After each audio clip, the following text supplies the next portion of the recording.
Welcome back to the channel. I'm Harper Vance. Here, we stand for the code, the uniform, and the unbreakable spirit of those who serve. Today, we bring you a story of ultimate resilience and the high cost of betrayal. This is the journey of Jessa Lester. Before she became a decorated United States Marine Corps sergeant, she was a 15-year-old JROTC cadet who believed that discipline and integrity were her greatest shields. But when her own blood framed her for a crime she didn't commit, her father didn't just turn his back, he threw her into the heart of a Category 3 storm to die. They thought they were discarding a junkie. They didn't realize they were forging a warrior who would return to dismantle their house of cards, brick by lying brick. From the mud of a New England ditch to the halls of justice, this is Jessa's war. Strap in. You won't want to miss a single second of this reckoning. I stepped through the front door, the chill of the October nor'easter still clinging to the wool of my junior ROTC uniform. My shoulders were aching from the weight of my rucksack, but there was a sense of pride in the fatigue. I had nailed the drill inspection today. I was 15 years old, disciplined, and for the first time in my life, I felt like I was building something that mattered. But the moment I crossed the threshold, the air in the house felt wrong. It was too still, too heavy. I didn't even get the chance to say hello. A fistful of paper slammed into my face. It wasn't a blow from a hand, but a shower of crumpled, dirty $20 bills. They stung my skin before fluttering down to the polished oak floor like dead, dry leaves. I stood frozen, my combat boots glued to the welcome mat. My father, Raymond, stood 5 feet away. His face was a shade of red I had only seen on men about to have a stroke. The veins in his neck were bulging, looking like thick, angry ropes threatening to snap. "You dare steal from me?" His voice wasn't a shout. It was a low, terrifying growl that vibrated in the floorboards. "My retirement fund. $800, Jessa. Did you think I wouldn't notice?" My mouth opened, but no sound came out. My brain was trying to process the scene. $800? I didn't even have a bank account. And for what? Raymond stepped closer, his breath smelling of stale coffee and rage. "Drugs? Is that what you are now? A junkie?" Behind him, curled up on the beige sofa like a wounded kitten, was my older sister, Corinne. She was 19, beautiful in that effortless American high school sweetheart way. Her face was buried in her hands, her shoulders shaking with sobs. But as I looked at her, confused and terrified, she parted her fingers just slightly. I saw her eyes. They weren't red. They weren't wet. They were dry, cold, and gleaming with a terrifying sense of triumph. It wasn't the look of a victim. It was the look of a puppeteer who had just successfully tangled the strings. "Dad, I just got home from school," I stammered, my voice sounding small and pathetic in the large living room. "Shut up!" Raymond roared. The vibration rattled the family portrait on the mantel, the one that only featured him and Corinne smiling at a beach resort. He reached onto the coffee table and snatched up a small Ziploc bag. He threw it at my chest. It bounced off my medals and landed on the floor. Inside were 4 small blue pills. "Your sister found these under your mattress," Raymond spat. "OxyContin. You aren't just a thief, Jessa. You're an addict." The room spun. I recognized those pills. I had seen them in the glove compartment of Trent's car, Corinne's loser boyfriend who dealt pain management out of his rusty sedan. I looked at Corinne, desperation clawing at my throat. "Corinne, please, tell him. Those aren't mine. You know they aren't mine." Corinne looked up then, turning her face toward our father. The tears came instantly, a magic trick she had perfected since kindergarten. "Jessa, I told you to get help," she sobbed, her voice trembling perfectly. "I was so scared, Daddy. I was scared she'd get high and burn the house down while we were sleeping." It was a lie so smooth, so venomous, it felt like she had physically stabbed me.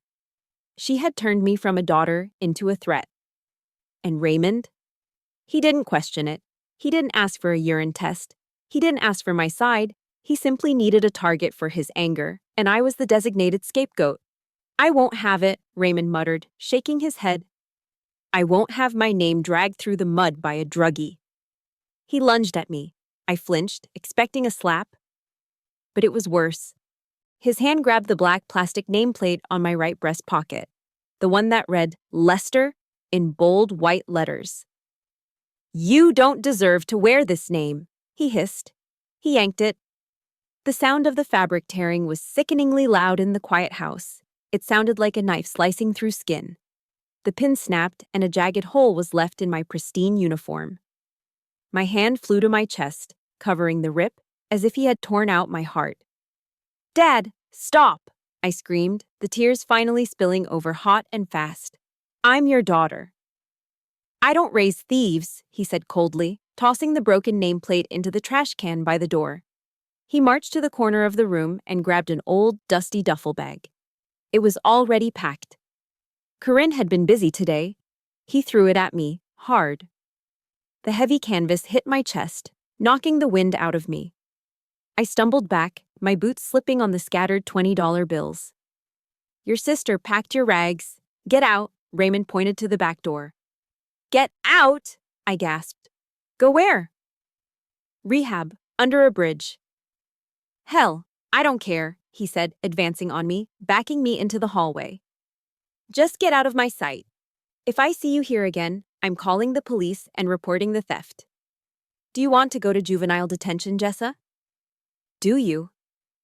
I looked at the man I had called father for 15 years. There was no love in his eyes. There wasn't even conflict. There was only disgust. He looked at me like I was a defective appliance he was finally throwing away. He grabbed the collar of my uniform and shoved me toward the back door. I tried to dig my heels in, but he was a large man, fueled by self-righteous fury. He wrenched the door open. The roar of the nor'easter hit us instantly. The wind howled like a dying animal, driving rain sideways into the kitchen. The temperature dropped instantly. It was 40 degrees Fahrenheit out there, and dropping fast with the wind chill. "Dad, please," I begged, shivering as the freezing rain soaked my thin shirt instantly. "It's freezing. I have nowhere to go." "Cold?" He sneered, his face illuminated by the lightning that flashed across the gray sky. "Let's hope the cold wakes you up." He shoved me, hard. I stumbled down the 3 concrete steps of the back porch, landing on my knees in the mud. The cold wetness soaked through my pants immediately. Slam. The heavy oak door smashed shut. Then came the sound that would haunt my nightmares for the next decade. Click. The deadbolt sliding home. It was a sharp, mechanical finality.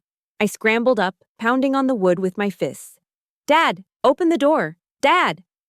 Silence answered me. I ran to the window, wiping the rain from the glass. Inside, I saw Raymond walking back to the living room. Corinne stood up and hugged him. He patted her hair, comforting her. They were warm. They were dry. They were a family. And I was outside. The wind whipped around the house, cutting through my ruined uniform. I looked down at the duffel bag lying in the mud next to me. No phone, no wallet, no coat, just the clothes on my back and a lie that had just destroyed my life. I turned around and looked at the dark woods that bordered our backyard. The world was vast, loud, and terrifyingly cold. I was 15 years old, and I had just become homeless on my own back porch. "God," I whispered, the word lost in the howling wind. "Where do I go?" The wind on Route 9 was a physical force, a giant hand trying to shove me into the ditch with every step. The rain wasn't just water anymore, it was ice, thousands of tiny needles piercing through my thin cotton shirt.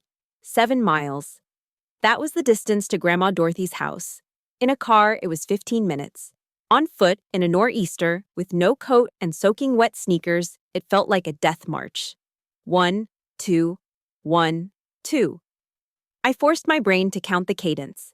It was the only thing keeping me upright. Sergeant Major Miller's voice echoed in my head, louder than the howling wind. "When the body wants to quit, Cadet Lester, that is when the mind must take command." My legs were numb. My fingers were burning with cold. Then they stopped burning, which I knew from survival training was worse. That was hypothermia setting in. But I couldn't stop. If I stopped, I died. And if I died, Raymond won. As I marched through the pitch-black night, Lit only by the occasional flash of lightning, the cold seeped into my bones. But strangely, it wasn't the freezing rain that hurt the most. It was the memories that the cold dragged up, memories that burned hotter than coal. Just last month, our driveway had been filled with balloons. It was Corinne's sweet 16, delayed 3 years because she wasn't ready before. Raymond had hired a live band. There were catered tacos, an ice sculpture, and the showstopper. A cherry red convertible Mustang with a giant white bow on the hood. Corinne had shrieked, jumping into Raymond's arms. "You're the best daddy in the world," she'd squealed. Raymond had beamed, puffing out his chest like a decorated war hero. He didn't care that Corinne had been suspended the week before for cheating on her SATs. He didn't care that she treated him like an ATM. In that moment, she made him feel important. She made him feel powerful. My mind drifted further back to my own birthday just 2 months ago. My 14th. I had come home from school, my backpack heavy but my heart light. I had a report card in my hand with straight A's, even in AP calculus. I walked into the living room where Raymond was watching the football game. "Dad," I had said smiling. "Look, straight A's, and it's my birthday." Raymond hadn't even looked away from the screen. He took a sip of his beer and waved a hand at me dismissively. "Move, Jessa. You're blocking the quarterback." "But Dad—" "I'm busy," he snapped, finally glancing at me with annoyed, glassy eyes. "Go into my wallet, take a 20, buy yourself a cupcake or whatever, just leave me alone." I remembered taking that $20 bill. I remembered walking to the bakery down the street, buying a single vanilla cupcake with pink frosting. I sat in my room, alone, singing happy birthday to myself in a whisper so I wouldn't disturb his game. The frosting was sweet, but as I swallowed it, it tasted like salt from my own tears. Why? The question haunted me with every splash of my boots in the mud. Why did he hate me so much? Was it because I looked like Mom, the woman who finally had enough of his tyranny and left him years ago? Or was it because I looked like Grandma Dorothy, the only person who ever stood up to him, the only one who called him a coward to his face? Corinne knew how to play the game. She played the victim. She played the helpless princess. She fed his narcissism. But me, I didn't need him. I fixed my own flat tires on my bike. I ironed my own uniform. I cooked my own dinner. My independence was an insult to him. My honesty was a mirror reflecting his failures, and he couldn't stand the sight of it. So he had to break the mirror. He had to smash it into a million pieces and throw it out into the storm. "I am not broken," I whispered through chattering teeth. "I am not." My foot caught on a submerged tree root. I went down hard. The impact knocked the air from my lungs. Mud and freezing water splashed into my mouth, tasting of grit and decay. I tried to push myself up, but my arms wouldn't cooperate. They trembled and collapsed. 4 miles. I had only made it 4 miles. The cold was no longer painful. It was seductive. It felt like a heavy, warm blanket wrapping around me, urging me to just close my eyes. Just for a minute, the wind seemed to whisper, "Just rest." I curled into a ball on the side of the road, the mud staining the uniform I'd spent hours pressing. The JROTC patch on my shoulder was caked in dirt. My vision began to blur. The sound of the rain faded into a dull roar, sounding distant, like dirt being shoveled onto a wooden box. I didn't call out for Raymond. I knew he wasn't coming. I didn't call out for Mom, who was God knows where. I looked up at the dark, swirling sky. "God," I murmured, my voice barely a breath. "If you are real, please don't let me die here. Not like this, not as a thief. I haven't proven them wrong yet." My eyelids fluttered shut. The darkness swallowed me whole. I was 15 years old, lying in a ditch, waiting for the end, while my father slept in a warm bed, satisfied with his victory. But the soldier in me wasn't ready to surrender. Even as the blackness took me, a tiny spark remained, a refusal to let this be the end of the story. Because if I died here, the lie would become the truth. And that was something I could not allow. This is Harper Vance, your storyteller. I have to pause for a second because Jessa's resilience is breaking my heart. Imagine being that young, that alone, with only your integrity to keep you warm. If you're feeling for Jessa right now, if you've ever felt like the forgotten one in your own family, please leave a broken heart emoji in the comments. Let's show Jessa she's not alone in this storm. I thought I was dying. The light that flooded my vision was so bright, so pure, I was certain it was the gates of heaven opening up to take me. But then came the sound. Not a choir of angels, but the distinct, rattling idle of an old engine. The light wasn't divine. It was the high beams of a rusted Ford Taurus. Through the haze of my fading consciousness, I saw a figure rush toward me. A woman. She didn't hesitate. She didn't look at my muddy uniform with disgust. She threw a heavy wool coat over my shivering body, the smell of peppermint and old fabric instantly surrounding me. "Good Lord, you're freezing!" Her voice was sharp, but kind. "Stay with me, honey. Don't you dare close those eyes." This was Gloria Hensley. I didn't know her name then, but I would learn later that she was a retired social worker with 35 years of experience. She knew exactly what she was looking at. She didn't ask stupid questions. She scooped me up, a muddy, soaking wet teenager, and wrestled me into the passenger seat of her car. She cranked the heater to the max.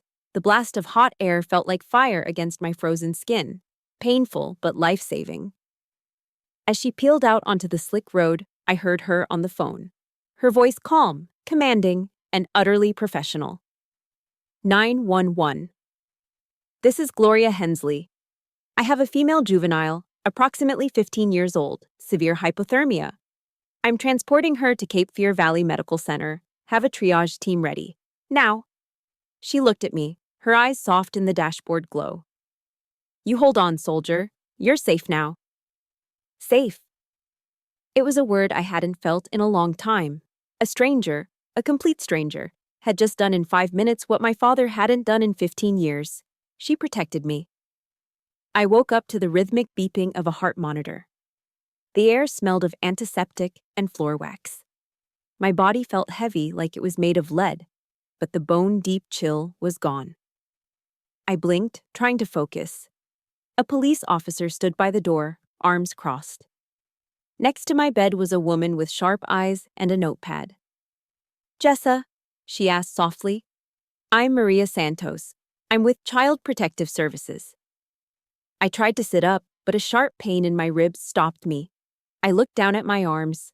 Massive purple bruises were blooming on my biceps. Fingerprints. Raymond's fingerprints from when he had dragged me to the door. In a raspy whisper, I told them everything. The money. The pills that weren't mine. The torn uniform. The storm. Maria wrote furiously, her expression darkening with every sentence. When I finished, she closed her notebook with a snap. "He kicked you out? Into a Category 3 storm? Without a coat?" She shook her head, her jaw tight. "Jessa, listen to me. That isn't discipline. That is a crime. That is child endangerment." Hearing it out loud, it broke something inside me. For years, I thought I was just a bad daughter. But Maria gave it a name. It wasn't my failure. It was his crime. Just then, the door to my hospital room swung open. I flinched, expecting Raymond. But it wasn't him. It was Grandma Dorothy. She walked in leaning on her oak cane, her back as straight as a steel rod. At 70, the widow of a Marine Corps colonel, she carried herself with more authority than most generals. Her silver hair was pulled back in a severe bun, and her blue eyes were blazing. She looked at me, lying there hooked up to IVs, and for a split second, her mask of composure cracked. I saw pure, agonizing heartbreak. But she didn't cry. Marines don't cry when there's a battle to be fought. "Who did this?" she asked, her voice low and vibrating with dangerous energy. Maria Santos stepped forward.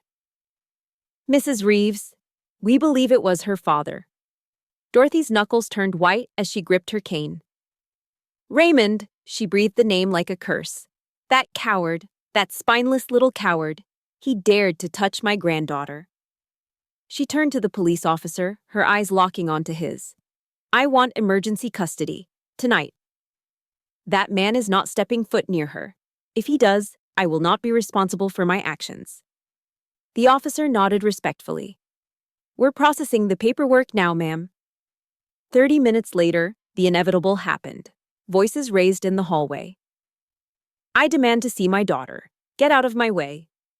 It was Raymond. And right behind him, Corinne clutching my old teddy bear, a prop she hadn't touched in a decade, looking tearful and concerned for the nurses. They tried to enter the room. But Grandma Dorothy was waiting. She stepped into the doorway, blocking their path. She raised her heavy oak cane horizontally, like a barrier, pressing it right against Raymond's chest.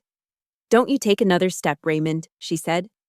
Her voice wasn't loud, but it silenced the entire corridor. Raymond froze, blinking. "Mom, what are you doing?" I was just teaching her a lesson. She stole from me." "A lesson?" Dorothy's voice rose, sharp as a whip crack. "You threw your own flesh and blood to the wolves because you are too stupid to see the snake living in your own house." She shot a glare at Corinne that made my sister actually take a step back, the fake tears drying instantly on her face.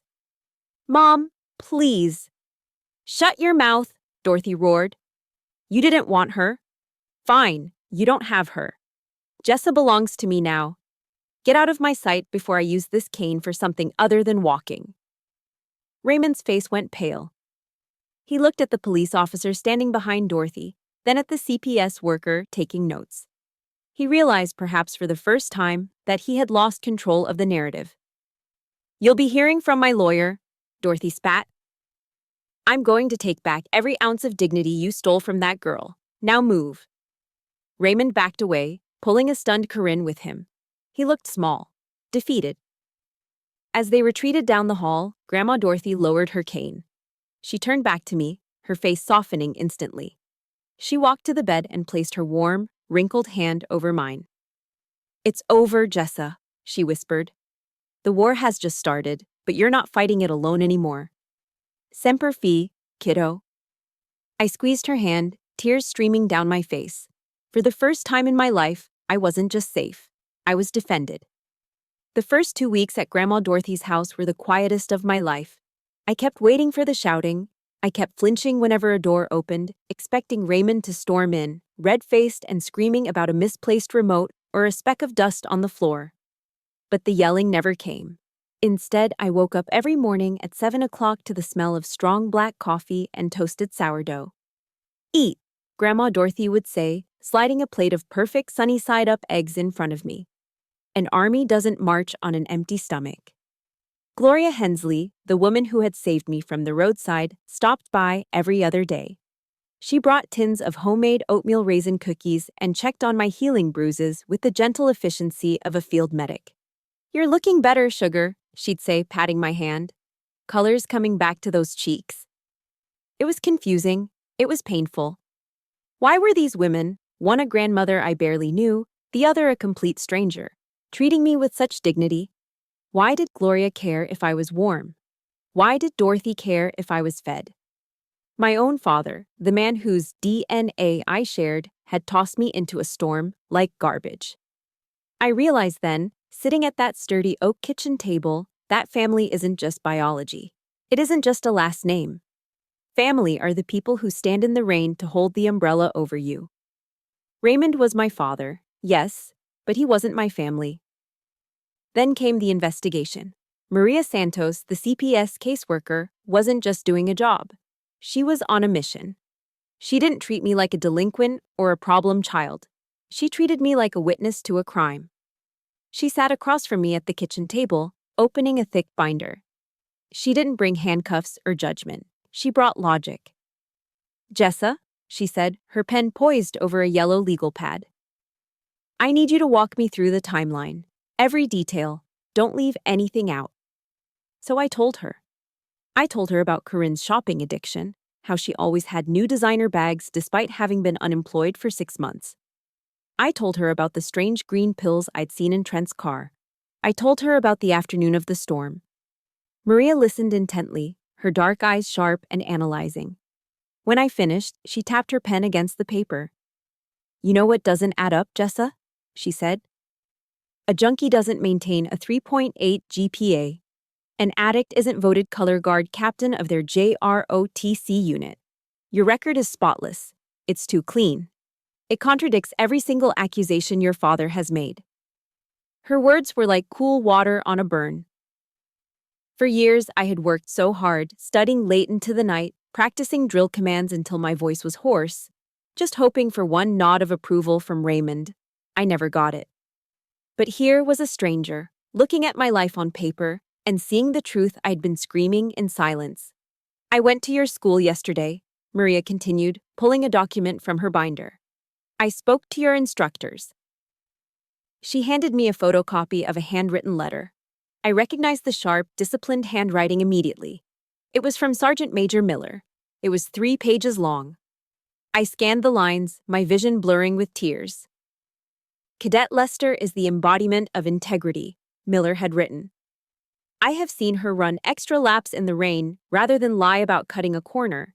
If someone says she stole money, I would say that person is insane. I would trust Jessa Lester with the keys to my own house." I put the paper down and covered my face. I cried, not from sadness, but from relief.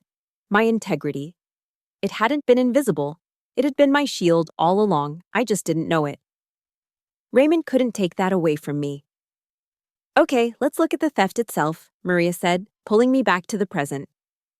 She opened a folder containing the police report Raymond had filed, an attempt to legitimize his cruelty. "Your father claims he discovered the withdrawal from his retirement account on October 14th. He says the money was taken from an ATM on Ramsey Street at 2:47 in the afternoon." Maria looked at me. "Corinne told the police you were skipping school that afternoon, that you were gone for hours." I nodded slowly. "She always says that." "But Jessa." Maria leaned forward, her eyes gleaming with the thrill of the hunt. "Where were you at 2:47 on a Friday?" My mind raced back to that day, Friday, October 14th. A jolt of electricity shot through my spine. "I was at drill practice," I gasped. "The JROTC competition team practices every Friday from 2 o'clock until 4 o'clock. Sergeant Major Miller takes roll call at 2:15 sharp." Maria smiled. It wasn't a polite smile. It was the smile of a predator who had just watched its prey walk into a trap. "Bingo," she whispered. "If you were at drill practice, you couldn't be at an ATM 5 miles away withdrawing $800. She tapped the police report with a satisfying thwack. "Corinne made a mistake," Maria said, her voice steady and sure. "She got arrogant. She didn't check your schedule. We have an alibi, Jessa. A rock-solid, military-verified alibi." I looked at Grandma Dorothy, who was standing by the stove. She turned and winked at me. "Looks like the golden child just dug her own grave," Dorothy said, taking a sip of her black coffee. For the first time since the storm, I didn't feel like a victim. I felt like a soldier who had just been handed a loaded weapon. The truth was on my side, and now we were going to use it. We had the truth on our side, but in a small southern town, the truth often moves slower than gossip. And Corinne? She was sprinting. She turned Facebook into her personal war room. Every time I logged on using Grandma Dorothy's old desktop, my feed was flooded with her heartbreak. "My heart is shattered," she wrote in a status update that garnered 200 likes in an hour. "To watch my baby sister fall into the darkness of drugs is a pain I wouldn't wish on my worst enemy. We tried everything. We prayed. But she chose the shadows. Please pray for Jessa." Attached was a photo of her and Raymond hugging, their faces buried in each other's shoulders. It was staged. I knew it was staged because Corinne was wearing her mourning black dress, the one she usually reserved for funerals to get sympathy from older relatives. The town ate it up. When I went to the grocery store with Grandma Dorothy, I felt it. The stares, the whispers in the cereal aisle. "That's her," a woman murmured loudly to her husband, "the one who stole her daddy's retirement money. Can you imagine?" I gripped the handle of the shopping cart until my knuckles turned white. I wanted to scream. I wanted to pull out Sergeant Major Miller's letter and shove it in their faces. But Grandma Dorothy placed her hand over mine. Her grip was iron. "Silence is golden, Jessa," she whispered, not even looking at the gossipers. "Let them talk. The truth is a bomb. When it explodes, it will be louder than their whispers. Sunday morning came, and with it, the peak of their hypocrisy. Grandma Dorothy insisted we go to the Baptist church as usual, saying simply, "We do not hide. We have nothing to be ashamed of." So we sat in our usual pew, 3 rows back. And there, in the front row, sat Raymond and Corinne. They held their Bibles like shields. They looked pious, angelic. Pastor Jenkins, a man who meant well but was easily manipulated, started his sermon. He didn't name names, but he didn't have to. He spoke about the prodigal son. He spoke about the pain of a father watching his child go astray. He looked directly at me. His eyes were full of pity and mild judgment. And Raymond, he put on the performance of a lifetime. He bowed his head, his shoulders shaking slightly. He pulled out a handkerchief and dabbed at dry eyes. I felt bile rise in my throat. God, do you see this? I thought, staring up at the wooden cross. Do you see them using your words to assassinate my character? I wanted to run out. I wanted to hide. But then I remembered who I was. I was a soldier in training. I straightened my back. I lifted my chin. I looked straight at the cross, refusing to bow my head in shame. I had done nothing wrong. I would not let them shame me into submission. The next day, the financial attacks began. Raymond sent a legal notice through his lawyer. It was a scorched earth policy. He cut off my health insurance. He canceled my phone plan. He sent a letter threatening to sue Grandma Dorothy for custodial interference if she didn't return me immediately, so he could ship me off to a behavioral correction camp in Utah. Then came the text message to Grandma's flip phone. "You are harboring a monster, Mom. Don't let her infect you with her thieving ways. If you don't kick her out, I am cutting you off too." No more visits, no more help. He thought money and isolation would break me. He thought that if he squeezed hard enough, I would come crawling back, begging for forgiveness for a crime I didn't commit. But he was wrong.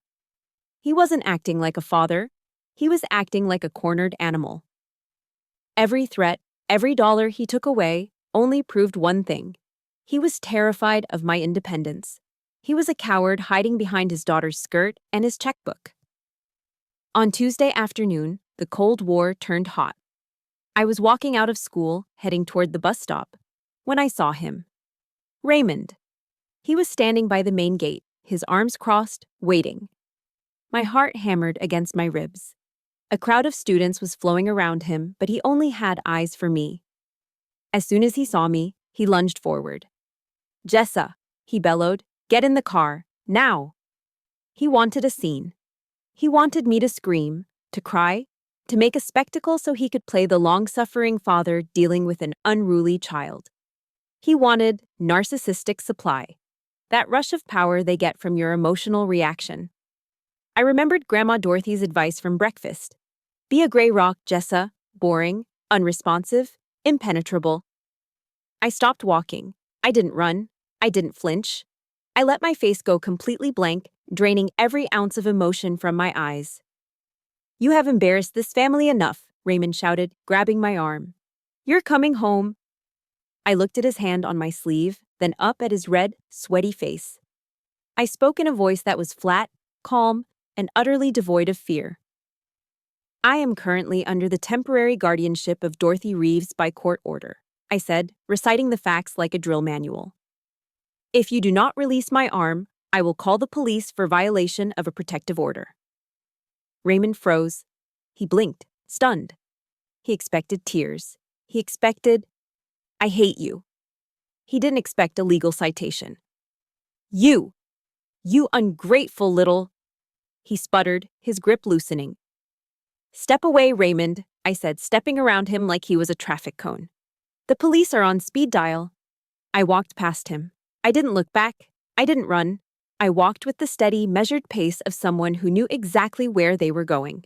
Behind me, I heard him shouting incoherently, but his voice sounded smaller now, thinner. He was losing control. And for a man like Raymond, that was a fate worse than death. The living room was quiet, save for the rhythmic click-clack of Grandma Dorothy's knitting needles. I was at the kitchen table, trying to focus on my algebra homework, but my mind kept drifting back to the confrontation at school. I could still feel the phantom pressure of Raymond's hand on my arm.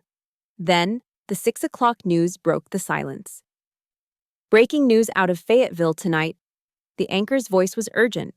Local police, in conjunction with federal agents, have dismantled a major prescription opioid distribution ring. I looked up. On the screen, shaky footage showed a group of men being led out of a warehouse in handcuffs. One of them, his head bowed low to avoid the cameras, looked familiar. Too familiar. I dropped my pen. It was Trent Barlow, Corinne's investment banker boyfriend. The one who drove the flashy car and always had cash but never seemed to have an office. He wasn't investing in stocks. He was investing in misery. And now, he was facing a 15-year federal sentence. Grandma Dorothy stopped knitting. She lowered her glasses and stared at the screen, then took a slow sip of her coffee. "Well," she said, her voice dry as dust. "Looks like a storm is coming for the Lester house, and this time, they can't lock the door against it." By the next morning, the rumor mill was on fire. Corinne was in a panic. Friends told me she was frantically trying to sell her beloved red Mustang, the symbol of her daddy's love, for cash. She claimed she needed to hire a top-tier defense lawyer for Trent because he was innocent. But there is no honor among thieves. And Trent Barlow was definitely a thief. Faced with federal prison time, Trent did what any coward would do. He cut a deal. He sang like a canary to the district attorney. He gave up his suppliers, his dealers, and his financiers.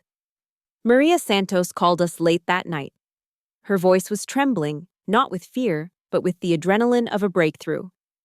"Jessa, are you sitting down?" she asked. Trent talked. He gave the feds everything, including where some of his startup capital came from. I gripped the phone tighter. "What do you mean?" "Corinne," Maria said, the name landing like a gavel. "She wasn't just his girlfriend. She was his bank." Trent testified that Corinne has been siphoning money from your father's accounts for 2 years to cover his debts and their lifestyle. The numbers were staggering. It wasn't just the $800 Raymond had accused me of stealing. It was $18,000. $18,000 stolen from the family savings, bit by bit, lie by lie.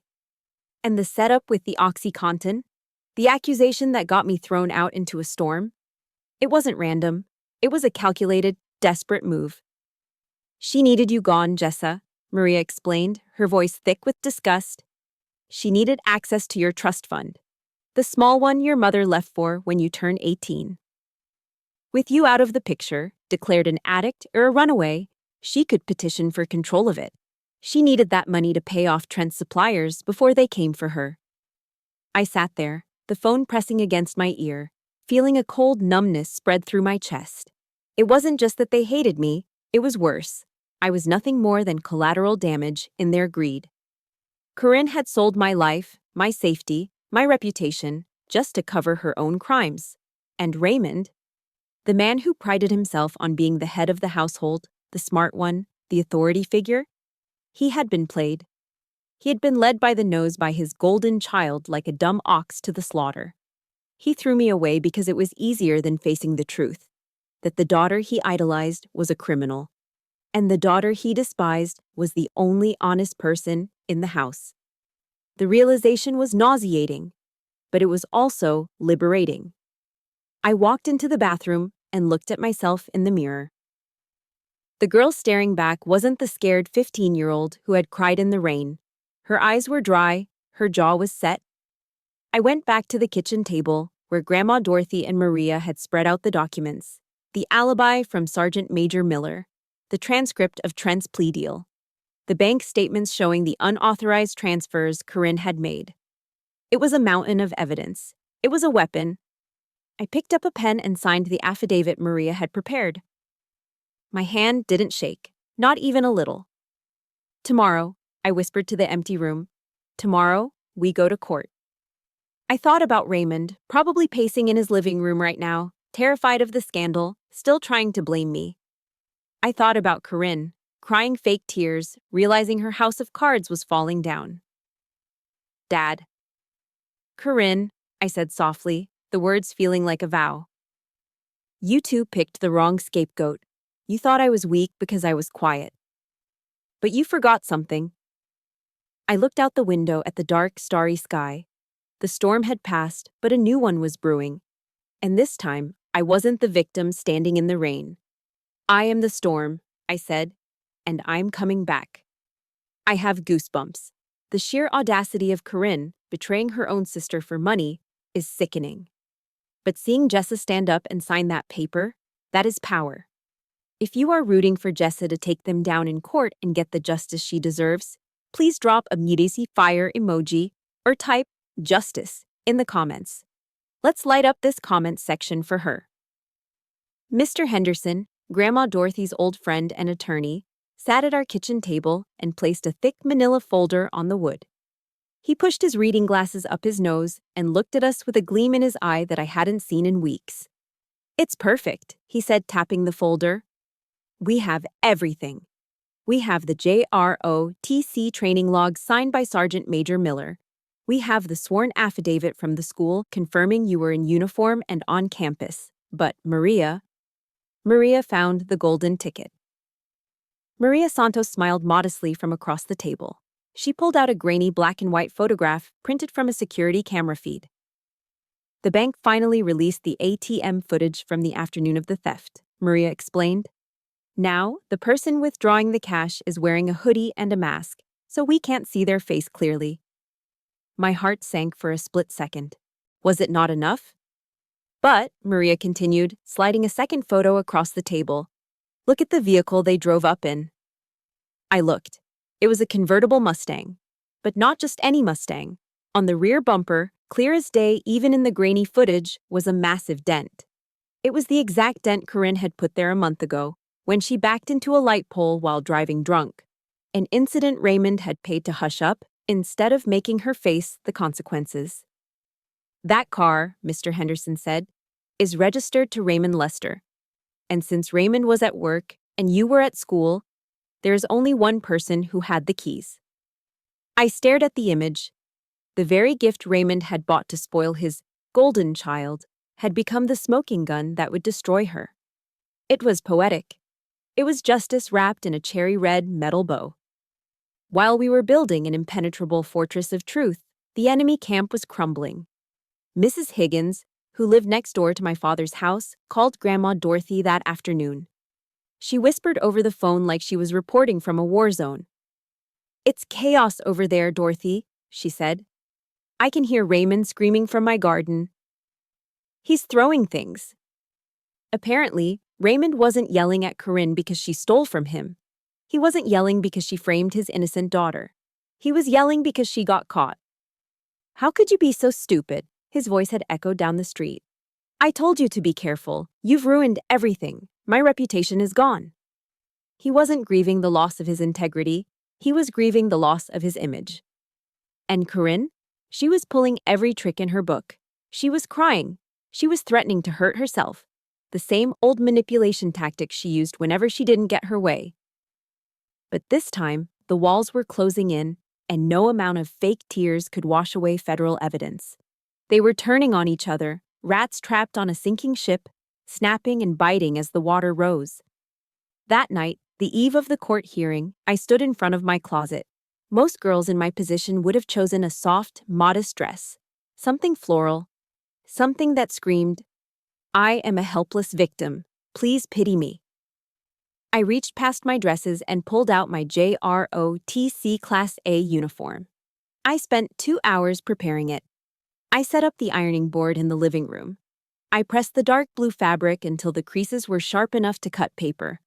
I polished the brass buttons until they gleamed like gold under the lamplight. I spit-shined my boots until I could see my own reflection in the black leather.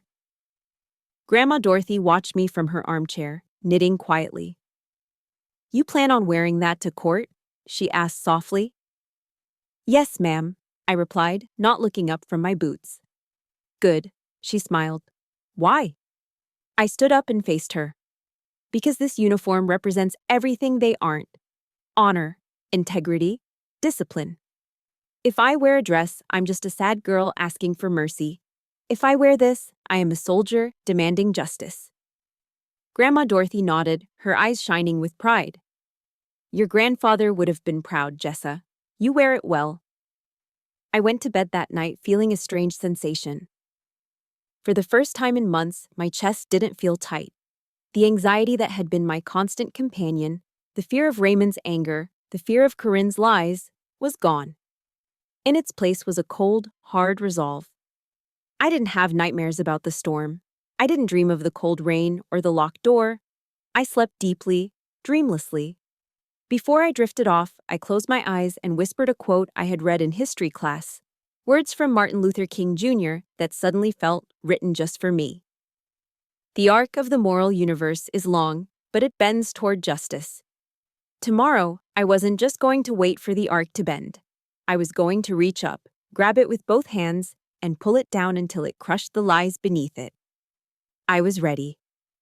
The courtroom smelled of floor wax and stale anxiety. Corinne had arrived dressed like a virginal bride in a modest white dress, sans makeup, clutching a rosary she didn't know how to pray. Raymond sat beside her, stiff in his Sunday suit, shooting me warning glares that screamed, "Confess or else." Their lawyer began with a sob story worthy of a daytime soap opera, painting Raymond as a heartbroken patriarch and Corinne as a concerned sister. But Judge Morrison, a woman with steel gray hair and eyes that could cut glass, didn't seem impressed. She turned to me. "Miss Lester," she said, "do you have anything to say before we proceed?" I stood up. My Class A uniform was impeccable, the brass buttons catching the overhead lights. I didn't slouch. I didn't tremble. "Your Honor," I said clearly, "I don't need to say anything. The truth will speak for me." Mr. Henderson stood up and connected his laptop to the court's projector. "Your Honor, the plaintiff claims my client withdrew $800 from an ATM on Ramsey Street at 2:47 in the afternoon." On the screen, the grainy footage appeared. A figure in a hoodie approached the machine, but Mr. Henderson paused the video before the figure even stepped out. "Please look at the vehicle," he said. A collective gasp rippled through the courtroom. There it was, the cherry-red convertible Mustang. And on the rear bumper, unmistakable, even in black and white, was the jagged dent from Corinne's drunk driving accident. "Unless Jessa Lester has the ability to teleport," Mr. Henderson continued, his voice dripping with sarcasm, "she could not be in two places at once, because here is Exhibit B." He flashed a second image, me, standing at attention in the school gymnasium, time-stamped at exactly 2:47 p.m. "This accusation is garbage, Your Honor," Henderson concluded. I looked at Corinne. Her face had drained of all color. She looked like a ghost haunting her own funeral. Raymond's mouth was hanging open, his eyes darting from the screen to his golden child as if he were seeing a stranger. His confidence was cracking, shattering like cheap glass. But we weren't done. "Furthermore," Mr. Henderson said, pulling out the bank statements, "we have evidence that this wasn't an isolated incident. We have a sworn affidavit from Mr. Trent Barlow confirming that Miss Corinne Lester has embezzled over $18,000 from her father's accounts over the last 2 years." The silence in the room was deafening. Then, Raymond stood up. "What?" he whispered, his voice trembling. 18,000? Judge Morrison looked at him over her spectacles. "Mr. Lester, were you aware your daughter was robbing you blind?" Raymond turned slowly to Corinne. You did what?" Corinne snapped. The pressure was too much. The facade of the perfect daughter crumbled instantly. "It's your fault," she screamed, pointing a shaking finger at him. "You always pressured me to be perfect. I needed the money to keep up appearances. I needed the clothes, the car, the parties. You made me this way." Then, in a desperate attempt to save herself, she turned to the woman sitting behind Raymond, my stepmother, Jolene. "And she knew," Corinne shrieked. "Jolene knew everything. She told me to frame Jessa. She said if we got rid of Jessa, we could get her trust fund and pay off Trent." Jolene jumped up, her face flushed purple. "You lying little brat! Don't you drag me into your mess!" "Order!" Judge Morrison banged her gavel, the sound echoing like a gunshot. Order in this court. It was pathetic. It was hilarious. The perfect family was tearing each other apart right in front of the altar of justice. They were cannibals, feasting on their own lies. Judge Morrison stared at them with undisguised disgust. Enough, she said, her voice icy. I have heard enough. She turned her gaze to Raymond. Mr. Raymond Lester, you are a disgrace to the word father. You threw away a diamond to keep a pile of toxic trash. You allowed your vanity to blind you to the abuse of your own child. Raymond sank into his chair, putting his head in his hands. I am stripping you of all parental rights, effective immediately, the judge declared. Permanent custody is awarded to Mrs. Dorothy Reeves. Then she looked at Corinne. And you, young lady, for perjury, grand larceny, and filing a false police report, bail is revoked. You are remanded into custody immediately. The bailiff moved forward, unhooking the handcuffs from his belt. The sound of the metal ratcheting shut around Corinne's wrists. Click, click, was the sweetest sound I had ever heard. It was the sound of consequences finally arriving. Corinne wailed as she was led away, her white dress looking ridiculous now. Raymond didn't even look up. He sat there, a broken man in a cheap suit, realizing too late that he had lost everything. He'd lost his money. He'd lost his reputation. And he had lost both his daughters, one to prison and the other to the truth. I looked at Grandma Dorothy. She squeezed my hand. We didn't smile. We didn't cheer. We just sat there in the quiet dignity of victory, watching the storm finally clear. The sun was blinding when we stepped out of the courthouse. After hours under the artificial fluorescent hum of the courtroom, the natural light felt like a baptism. I took a deep breath, tasting the crisp autumn air. It tasted like freedom. But before we could reach Grandma Dorothy's car, I heard running footsteps on the pavement behind us. Jessa, wait! Jessa, please! It was Raymond. In the span of an hour, he seemed to have aged 10 years. His tie was loosened, his hair disheveled, and the arrogance that usually defined his posture was gone, replaced by a desperate slump. He reached out, his hand aiming for my shoulder. I didn't flinch this time. I stepped back. It was a deliberate, calculated movement, creating a chasm between us that was wider than the sidewalk. Jessa, sweetheart, he panted, his eyes wet. You have to understand, I was deceived. Corinne. She lied to me. I only wanted what was best for this family. I'm your father. I love you. The words hung in the air, heavy and suffocating. A month ago, I would have killed to hear them. I would have begged for this scrap of affection.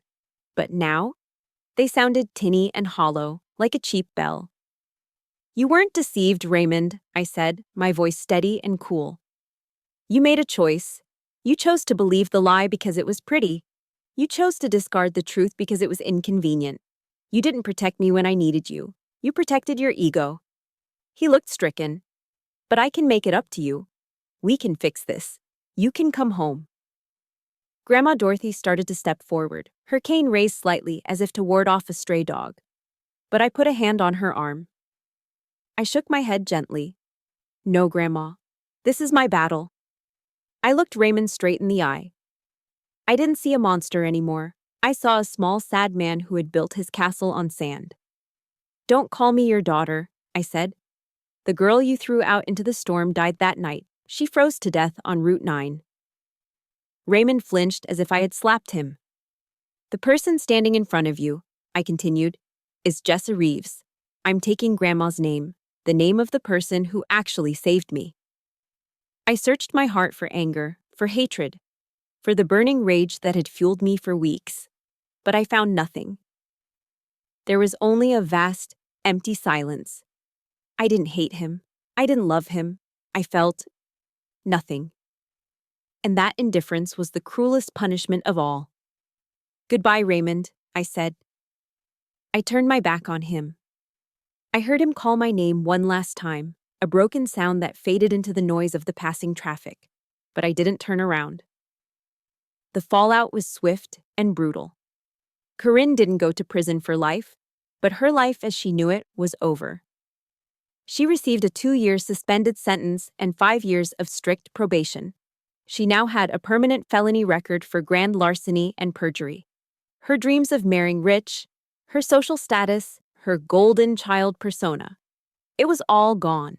She was unhireable in any decent job. She was radioactive. Raymond's fate was perhaps even lonelier. Jolene, my stepmother, proved that rats really do desert a sinking ship. She filed for divorce the day after the trial, taking half of what little Raymond had left. He was left alone in that big, empty house on the hill.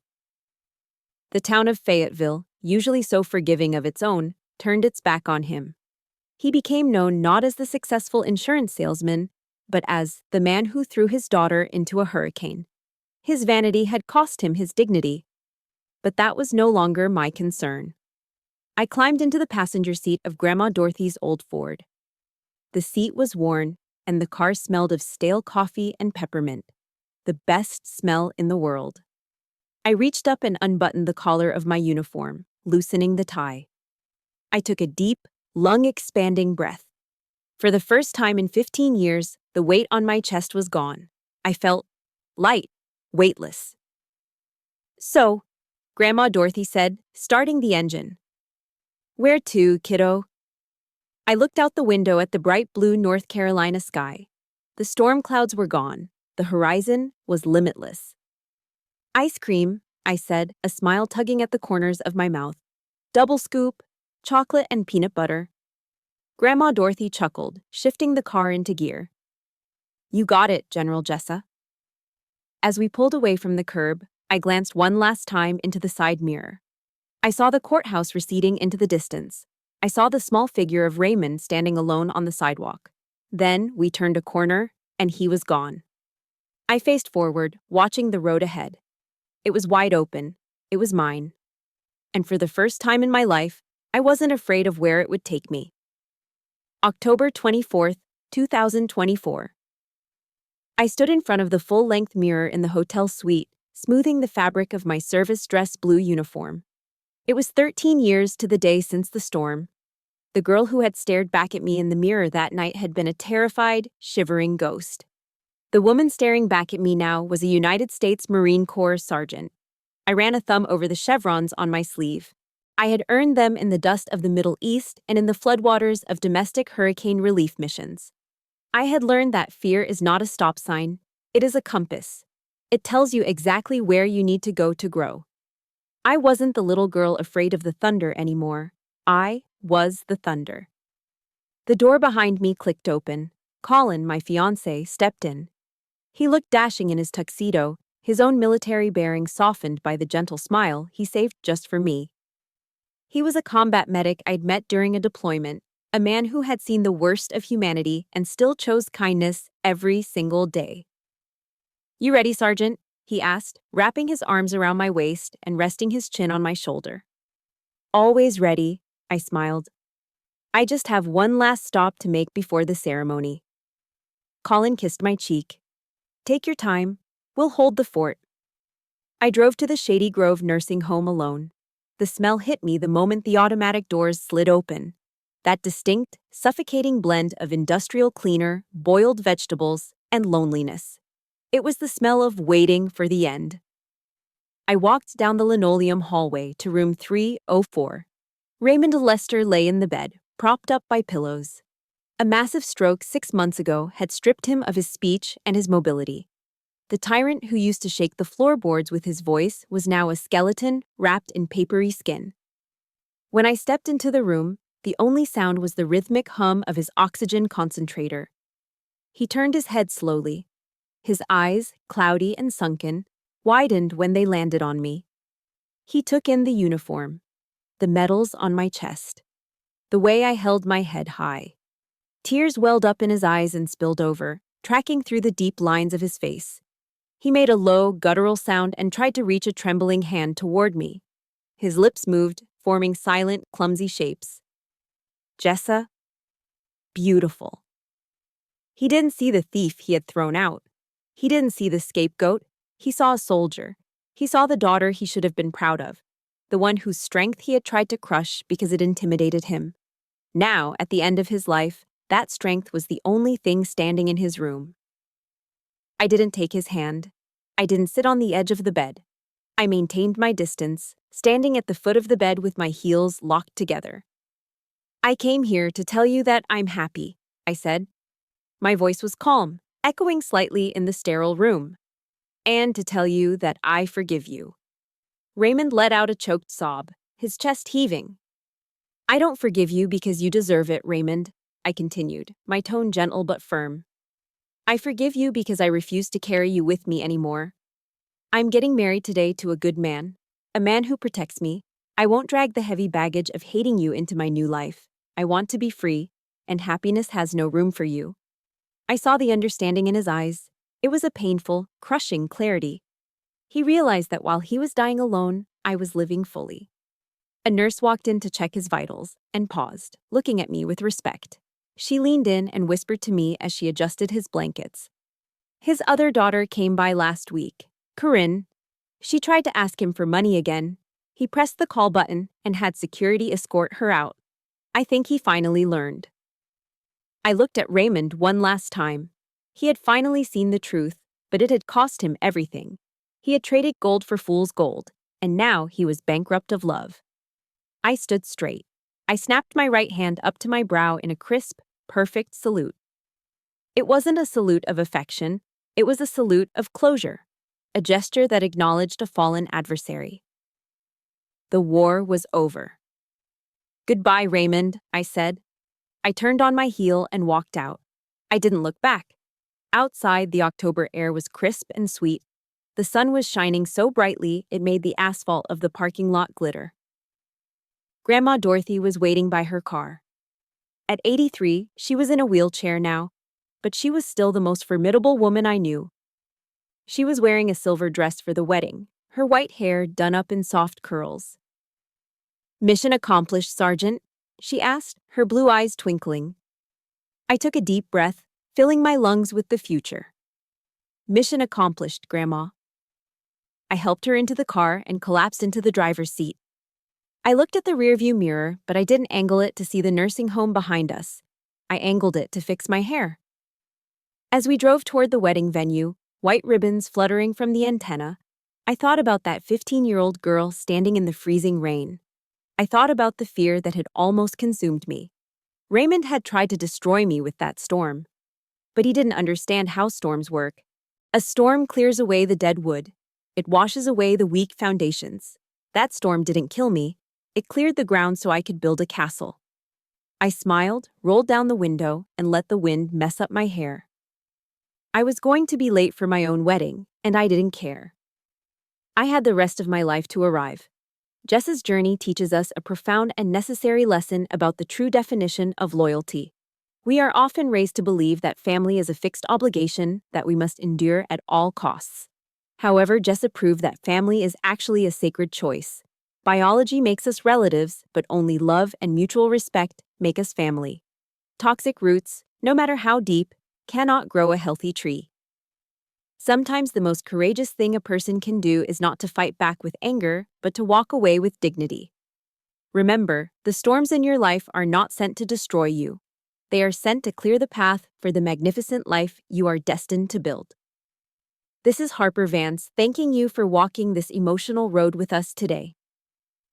If Jessa's resilience resonated with you, or if you have ever had to find the strength to choose your own peace over someone else's expectations, please let us know in the comments. We would be honored to hear your story. And if you believe in the power of justice and new beginnings, please hit that like button and subscribe to our channel. Your support helps us share more stories that heal and inspire.